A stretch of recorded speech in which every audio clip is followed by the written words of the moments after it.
Alors, on arrive à la catégorie reine pour laquelle vous avez pu voter en masse. Dans son spectacle Mérou, il raconte avec humour son histoire personnelle de transition de la prise d'hormones jusqu'à la découverte du monde queer. Lou Trottignon.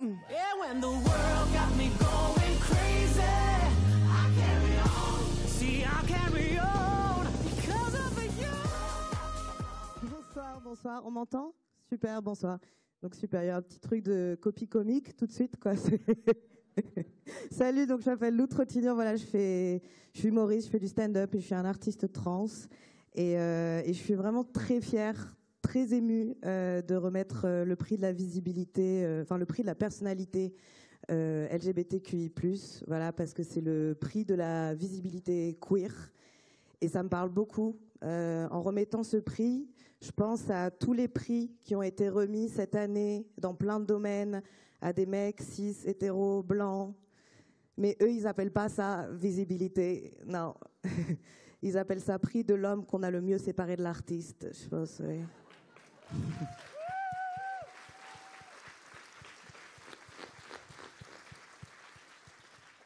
Alors que nous, on n'a pas la possibilité de séparer nos vécus trans, PD, gwyn de notre visibilité. Et c'est pour ça que ce prix, il est hyper important. Il est hyper important en cette période où les drag queens ne peuvent plus lire des contes aux enfants, où des centres LGBT sont menacés, où on annule des concerts à cause de menaces. Voilà, c'est important. Je veux pas diagnostiquer la société capitaliste comme perverse narcissique, mais on est sur un bon red flag, quoi.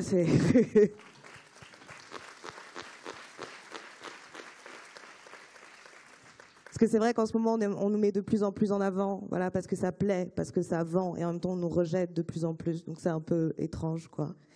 Et pour moi, être la personnalité LGBT de l'année, comme le disait la briochée, c'est... Merci.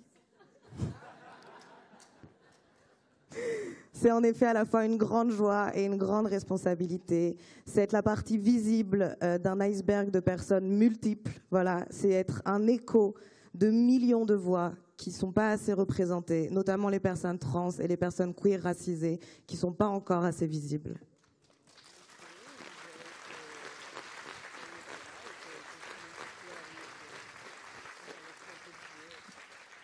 Et ce soir, si le prix est remis à une seule personne, sachez que chaque nominé a participé à ce qu'une personne queer, quelque part, se dise « moi aussi je peux ». Moi aussi je peux être chanteur, chanteuse. Moi aussi je peux être sportive, sportif pro. Moi aussi je peux faire de la politique. Moi aussi je peux être artiste, peintre, danser, performer. Moi aussi je peux être une drag queen, un drag king ou une drag queer. Et pour ça, merci.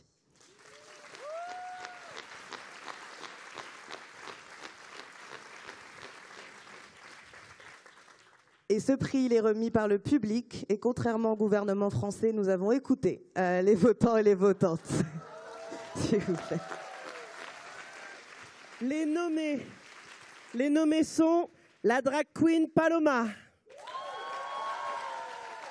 la patineuse et danseuse Gabriella Papadakis,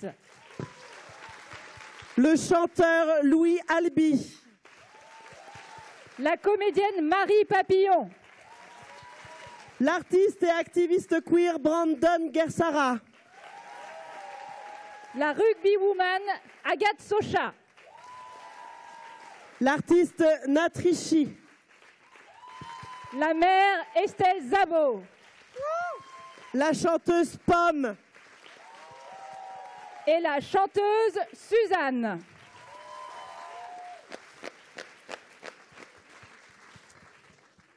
Et le prix de la personnalité LGBTQIA+ de l'année est remis à Paloma.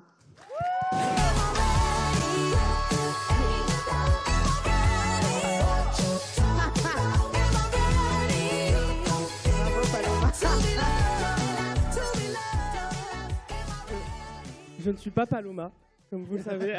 Elle ne veut pas être là, elle s'en excuse. Mais voilà, on le confie donc à toi, la briochée. Tu pourras lui. Je me permets, en tant que sœur de l'incroyable aventure qu'on a vécue ensemble avec Drag Race saison 1, qui je pense devient quelque chose d'extraordinaire parce que pour la première fois sur le service public, on a une émission faite par des queers, pour des queers et qui raconte nos vécus sans que quelqu'un prenne la parole à notre place. Et tout ça en pouvant distiller de l'humour, des paillettes. C'est la fin de soirée, hein, je suis au 4e jour de drague, je suis au bout du rouleau, mais tout va bien. Non, mais et surtout en pouvant faire en faisant connaître un art encore méconnu aujourd'hui. Je suis fier pour Paloma, car elle donne ce discours et cette parole et cette visibilité avec tellement de justesse, et qu'il était temps qu'on ait des drag queens stars ici en France. Donc merci pour elle, merci vraiment pour elle.